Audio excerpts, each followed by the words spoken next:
Hey y'all, it's me, Nurse B here, and I am a registered nurse. I'm also a nurse mentor, motivator, and your biggest cheerleader, especially if you are currently in nursing school or if you're just interested in the nursing field, period. So on today's video, we're going to talk about your clinical experience, how to have a successful clinical experience. So if you're anything like me, when I was in nursing school, I had so much anxiety to clinical experience. So looking back, I have some tips on how to have a successful clinical experience that will help you in your nursing career overall. So the first tip I have for you to be successful is to arrive early. So when I was in nursing school, we were supposed to be at the clinical site at 6:45, and the first couple of weeks I would be hitting the parking lot or just walking into the hospital at 6:45. And my clinical instructor gathered me together very professionally to let me know, no, that's not how this works. You need to be sitting down ready to get report at 6:45. So I started then to get to the hospital at 6:30 so that I would have time to be there ready to start working at 6:45. So my first tip, of course, is to arrive early.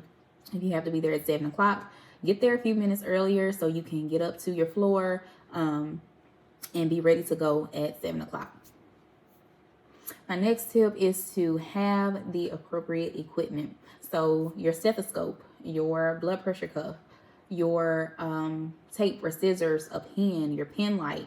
Make sure you have all of that. A lot of times programs will have an equipment list that you must have during your clinical. So make sure you have all of that. You don't want to have to borrow anything from one of your classmates, although I'm sure they don't mind, but it's just so much better to have what you need for yourself. So make sure that you have your appropriate equipment. Also, be open to learning. Be open to learning. Don't be one of those nursing students that are kind of standoffish and don't want to do anything extra. That really frustrates me as a nursing instructor, and I'm sure it frustrates nurse preceptors that are working with the student.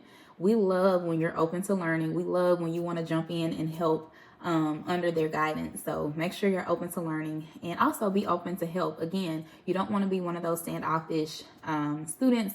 If we have a patient that needs help, it may not be the patient that you are assigned, but if you're done with all of your duties for the time being, go ahead and help. A last tip is to seek out opportunities to learn more things. So that kind of goes back to my third tip of being open to learning. So if your nurse says, hey, I have this procedure going on, you want to come check it out? Absolutely, I sure do.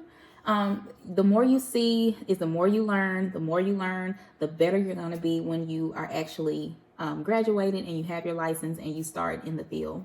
So make sure you take the time to seek out opportunities. Let your instructor know, hey, if we come across this, can I see it? Or let your nurse preceptor know, hey, if you have a patient with this going on, I would love to see or assist with that going on. So just a few tips on how to make your clinical experience successful. Again, arrive early, have your equipment, be open to learn, and be open to help.